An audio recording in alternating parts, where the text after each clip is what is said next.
Hello everyone, November is here and that means it's time for my monthly reset in my Franken Planner.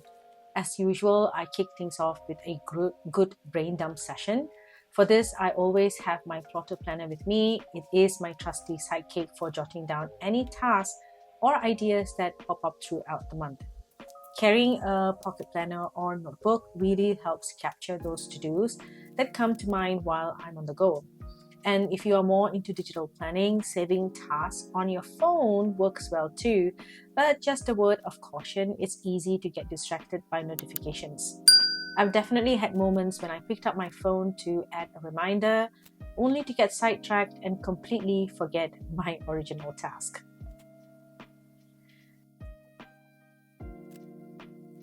So once I've unloaded all my to-dos from my notebook and my mind, I move on to my goals. For me, a colorful monthly overview is a must because it is a simple way to brighten up the page and gives me space to clearly label each goal category. I set 6 main goals each month, which is YouTube, business, personal, relationships, learning, and home. It might sound like it's a lot, but having more specific action items keeps me on track and helps me to avoid procrastination.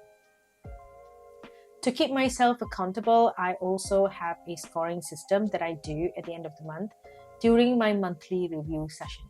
This lets me to review my progress in each area and see where I might need to improve or refocus for the next month. By the way, if you are interested in having this monthly overview insert, it is available in my shop in various sizes, and I've included the link in the description box below. So moving on, the next session of my monthly reset is my weekly breakdown. On the lower part of the page, I have 4 columns, each representing 1 week of the month. This is where I start to organize my tasks into manageable sections for each week. And this layout really helps me to stay on top of my workload without feeling overwhelmed.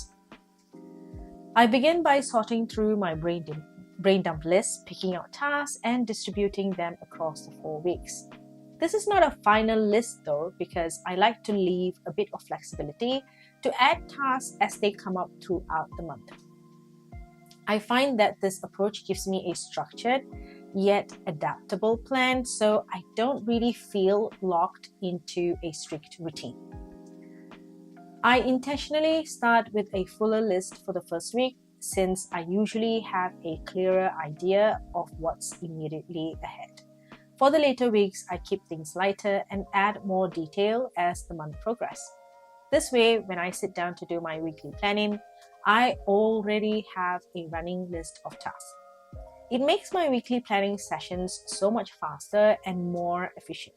In fact, with this system, I managed to cut down my weekly planning time significantly from 45 minutes or even an hour sometimes to just about 20 to 30 minutes. By having an organized weekly breakdown, I am able to tackle my goals and tasks step by step rather than all at once. It creates a nice flow for the month where I can quickly check what's coming up, focus on each week's priorities, and ensure that I am making steady progress. This setup not only saves me time, but also gives me peace of mind knowing I am very well prepared for what's ahead. So after setting up my weekly breakdown, I move on to the calendar view, which is another essential part of my monthly reset. This is where I map out all my appointments, deadlines, and major commitments for the month. I use an undated calendar so I can customize it each month. And I find that keeping everything centralized in one catch-all calendar makes it much easier to stay organized. I used to jot down future commitments in a separate section, but now I just add them directly to my main calendar view as it is much easier and saves my time as well. To make things even easier, I use a color coding system. Each type of commitment, whether it's personal, family, work-related, or an event, has its own color. This helps me quickly identify different areas of my life and prioritize what's more important for each day. Plus, the colors add a bit of vibrancy to the page, which makes my planner not only functional but also fun to look at. I think a visually appealing planner is crucial for staying motivated to use it consistently. By the way, the pen I'm using here is the Uniball 1 pen with a 0.38 nib. The ink is bold and vibrant, and it really stands out on the page. However, because it's a gel pen, I need to be a bit careful with smudging. I found that the best approach is to highlight the area first and then write over it to avoid smears.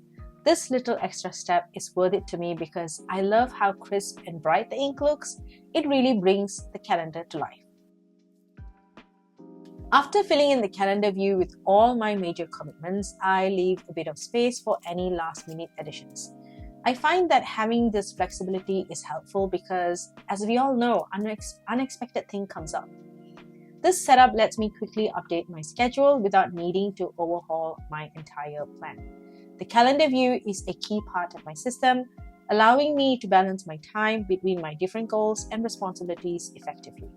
It's a simple but powerful way to stay on top of everything, and I honestly couldn't imagine my monthly reset without it. I started this monthly reset approach last month after reviewing my planning system because I wanted to be fully prepared to kick off 2025 with an organized structure, and I am so thrilled with the results. My reflection for last month showed that I actually achieved most of my planned goals. When you set up your plan right, it really does feel like everything just falls in place. Now, on to one of my favorite parts, decorating the planner. After all the planning and organizing are done, I like to spend time making the pages visually appealing by adding stickers and other decorations. For me, this step is more than just adding a bit of flair. It actually helps me to stay motivated and excited every time I open my planner. A well-decorated planner feels inviting, and it adds a personal touch that keeps me coming back even on busy days when I feel a bit overwhelmed. One of my go-to decoration supply is sticker from the washi tape shop, a section of washi tape stickers, matte tapes, and even pet tapes that come in beautiful designs and colors. I especially love the convenience of roll tapes as they are easy to store in my drawer and quick to peel and stick onto my pages. Their tapes and stickers fit perfectly with my aesthetic, and they are currently having early Black Friday sales, so this is the right time for you to stock up if you want to add more to your collection. When I decorate, I focus on filling in the empty spaces on each page, especially around the edges and corners. This way, I avoid cluttering the main areas when I need to write, but still create a cohesive and beautiful layout. The stickers help to fill those blank areas, giving the whole page a finished look without making it too busy. I found that a balanced approach to decoration not only makes my planner look nicer, but also keeps it functional. I don't want the decorations to interfere with the clarity of my planning sections. Decorating in the end of my reset gives me a sense of completion, like I have wrapped up my planning process in a way that both practical and beautiful. And that's it. I am all set to dive into November with a fresh perspective. So, what do you think of my monthly reset method? Do you have a reset routine too? Let me know in the comments. I'd love to hear how you prepare for each new month. I hope you found some useful tips or inspiration to bring into your own planning routine. If you are ready to take your planning to the next level in the new year, be sure to check out my video on my 2025 planning system, where I walk you through the layouts and strategies I'll be using to stay organized and reach my goals in the coming year. Thank you so much for watching, and as always, happy planning, and I will see you in my next video. Bye!